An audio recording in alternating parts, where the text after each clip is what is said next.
Hello everyone, welcome to ECL 24 classes. Java की इस learning series के अंदर आज की जो हमारी टॉपिक्स है सर्वलेट इन जावा। तो आज हम लोग यहाँ पे सीखने वाले हैं सर्वलेट क्या है, सर्वलेट का क्या इंपॉर्टेंस होता है, क्या इसके फीचर्स हैं और क्या एडवांटेज होता है सर्वलेट का। ये इस वीडियो लेक्चर्स के अंदर आज हम लोग यहाँ पे क्लियर करने वाले हैं। तो चलिए हम लोग यहाँ पे देखते हैं सर्वलेट क्या होता है। सर्वलेट ये बहुत ही इंपॉर्टेंट होती है क्योंकि कई सारे एग्जाम्स के अंदर आपको सर्वलेट से क्वेश्चन आपको देखने के लिए मिलता है। तो सर्वलेट क्या होता है, चलिए हम लोग यहाँ पे देखते हैं। बेसिकली सर्वलेट जो होता है, सर्वलेट ये एक जावा प्रोग्राम होते हैं। आप इसको बोल सकते हैं एक जावा प्रोग्राम होता है जो आपका रन होता है जावा एम्बेडेड वेब सर्वर पे। जावा एम्बेडेड वेब सर्वर होता है तो सर्वर साइड पे ये काम करता है। ये एक जावा प्रोग्राम होता है, सर्वर साइड पे काम करता है। ठीक है। सर्वलेट यूज किए जाते हैं वेब एप्लीकेशन क्रिएट करने के लिए। ये आपका सर्वर साइड पे काम करता है, वहां पे रह करके ये क्या करता है, वेब एप्लीकेशन डिजाइन करने के लिए काम करता है, as well as dynamic web pages को क्रिएट करने के लिए काम करता है।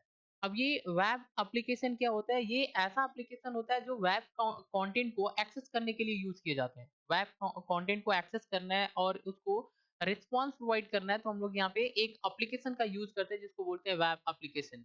इस वेब एप्लीकेशन को क्रिएट करने के लिए सर्वलेट का यूज किया जाता है।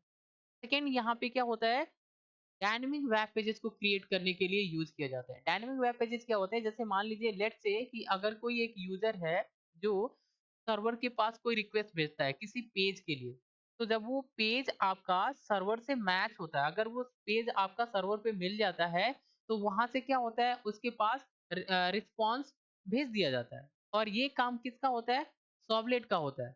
रिक्वेस्ट को अडॉप्ट करना और फिर उस रिक्वेस्ट को प्रोसेस करके उसका रिस्पॉन्स प्रोवाइड करना। लेकिन यहाँ पे अगर वो जो रिक्वेस्ट यूजर भेजता है, वो रिक्वेस्ट का पेज अगर नहीं मिलता है सर्वर के पास, तो यहाँ पे उस पेज को डायनेमिकली क्रिएट किया जाता है सर्वलेट के थ्रू। यानी इस केस के अंदर सर्वलेट बहुत ही इंपॉर्टेंट हो जाता है डायनेमिक वेब पेजेस को क्रिएट करने के लिए और फिर रिस्पॉन्स प्रोवाइड करने के लिए यूजर के लिए। तो यहाँ पे सर्वलेट क्या है, बेसिकली सर्वलेट एक जावा प्रोग्राम होता है और ये जावा एम्बेडेड वेब सर्वर पे काम करता है। इसका मेन काम होता है वेब एप्लीकेशन क्रिएट करना एंड डायनेमिक वेब पेजेस को क्रिएट करना। ये दो काम इसका मेन होता है। इसलिए सर्वलेट जो होता है ये काम करता है वेब सर्वर के पास। ठीक है। और देखते हैं आगे इसके बारे में। सर्वलेट टेक्नोलॉजी रोबस्ट होता है, स्केलेबल होता है क्योंकि ये जावा लैंग्वेज को यूज करता है। ठीक है। जावा के सर्वलेट के पहले सॉरी सर्वलेट के पहले यहाँ पे सीजीआई आपका काम करता था। सीजीआई का भी यही काम होता था। क्या होता था, वेब एप्लीकेशन क्रिएट करना, डायनेमिक वेब पेजेस को क्रिएट करना। ठीक है। ये सर्वलेट के पहले यूज हुआ करता था। सीजीआई का फुल फॉर्म होता है कॉमन गेटवे इंटरफेस। ठीक है। ये आपकी एक स्क्रिप्टिंग लैंग्वेज हुआ करती थी। ठीक है, जो आपकी सर्वर साइड पे एक प्रोग्रामिंग लैंग्वेज के रूप में काम करती थी डायनेमिक वेब पेजेस को क्रिएट करने के लिए। बाद में यहाँ पे सर्वलेट जो है वो आ गया और सीजीआई मैक्सिमम केसेस में अब यूज नहीं होता है। अब क्या होता है, सर्वलेट यूज होता है। ठीक है। सर्वलेट जो होते हैं ये मैनी इंटरफेसेस एंड क्लासेस जो होते हैं, ये आपके सर्वलेट एपीआई के अंदर प्रोवाइड करता है। सर्वलेट एपीआई जो होता है इसके अंदर बहुत सारे आपके क्लासेस और इंटरफेस जो होते हैं ये प्रोवाइड करता है। जैसे आपका सर्वलेट हो गया, जेनरिक सर्वलेट हो गया, एचटीटीपी सर्वलेट हो गया, सर्वलेट रिक्वेस्ट हो गया, सर्वलेट रिस्पॉन्स हो गया, एक्सेट्रा। ये सभी के सभी क्या होते हैं, आपके एपीआई एप्लीकेशन प्रोग्रामिंग इंटरफेस के अंदर ये सारे आपके क्लासेस जो होते हैं ये सर्वलेट प्रोवाइड करता है। ये आपके सारे क्लासेस हेल्प करते हैं डायनेमिक वेब पेजेस को क्रिएट करने के लिए। ठीक है। इसके क्या फीचर्स हैं, ये चीज हम लोग यहाँ पे देख लेते हैं। इसका फीचर्स क्या क्या है अभी तक जो हमने पढ़ा है। पहला पॉइंट में क्या है कि ये एक वेब एप्लीकेशन क्रिएट करने के लिए यूज किया जाता है। सर्वलेट क्या होता है, वेब एप्लीकेशन क्रिएट करने के लिए यूज किया जाता है। सेकेंड क्या है, ये आपका एक एपीआई की तरह काम करता है जिसके अंदर आपकी बहुत सारे आपके इंटरफेसेस होते हैं और क्लास जो होता है इंक्लूडिंग डॉक्यूमेंटेशन प्रोवाइड करता है। थर्ड क्या है, ये थर्ड क्या है, ये आपका सर्वर की जो कैपेसिटी होती है, सर्वर की जो कैपेबिलिटी होता है इसको एक्सटेंड करता है। और फिर क्या करता है, रिस्पॉन्ड और इनकमिंग रिक्वेस्ट को एडॉप्ट करता है और उसका रिस्पॉन्ड जो होता है यूज़र को प्रोवाइड करता है। ये इसका काम हो गया। अगला क्या है, ये डायनामिक वेब पेजेज़ को क्रिएट करता है। अगर वो वेब पेजेज़ आपका सर्वर पे नहीं पड़ा हुआ है, तो ये ऑटोमैटिकली क्या करता है, एक डायनामिक वेब पेजेज़ को क्रिएट करता है। तो ये इसके कुछ फीचर्स हो गए हैं। पहला फीचर्स ये है कि ये वेब एप्लीकेशन क्रिएट करता है। सेकंड फीचर्स क्या है, ये एपीआई प्रोवाइड करता है। इसमें बहुत सारे आपके इंटरफेसेस एंड क्लासेस जो होते हैं, ये आपके इंक्लूडिंग डॉक्यूमेंटेशन प्रोवाइड करता है, जो हेल्प करते हैं आपके वेब एप्लीकेशन या आपके जो होते हैं वेब आपकी पेजेस को क्रिएट करने के लिए यूज़ किए जाते हैं।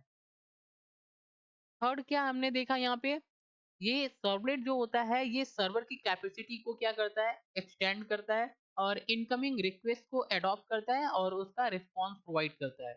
फोर्थ में क्या है, ये एक वेब कंपोनेंट होता है, जो क्या करता है, वेब डायनामिक वेब पेजेस को क्रिएट करने के लिए यूज़ किए जाते हैं। तो ये कुछ इसके फीचर्स होते हैं, जिसकी वजह से सर्वलेट जो है आज के टाइम में काफ़ी ज़्यादा इम्पोर्टेंट है।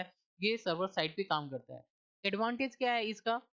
इसका एडवांटेज ये होता है बेटर परफॉर्मेंस, क्योंकि ये इसका जो परफॉर्मेंस होता है काफ़ी ज़्यादा बेटर होता है।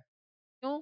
क्योंकि ये जो आपकी हर एक रिक्वेस्ट पे थ्रेड को क्रिएट करता है। थ्रेड एक स्मॉलेस्ट प्रोग्राम होता है जो फास्टेस्ट तरीके से काम करता है।